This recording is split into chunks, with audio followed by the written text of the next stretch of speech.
proper method for connecting a portable generator to a transfer switch involves several key steps and materials.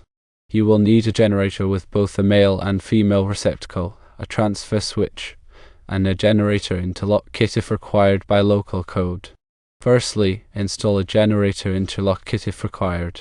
Some jurisdictions require the installation of a generator interlock kit to prevent the generator from backfeeding electricity into the utility lines.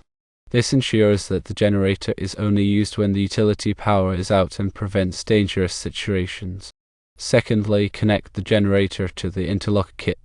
Connect the female end of the generator cable to the generator interlock kit. Thirdly, connect the interlock kit to the transfer switch. Connect the male end of the generator cable to the transfer switch.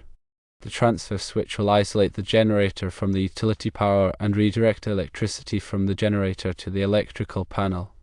This method provides several benefits including safety, convenience, and portability. It prevents backfeeding of electricity into utility lines. It allows the generator to be easily connected and disconnected as needed, and the generator can be removed and stored after use without disconnecting the cable from the transfer switch. The generator should be placed outdoors in a well-ventilated area, away from windows and doors. The generator fuel tank should be filled before connecting it to the transfer switch.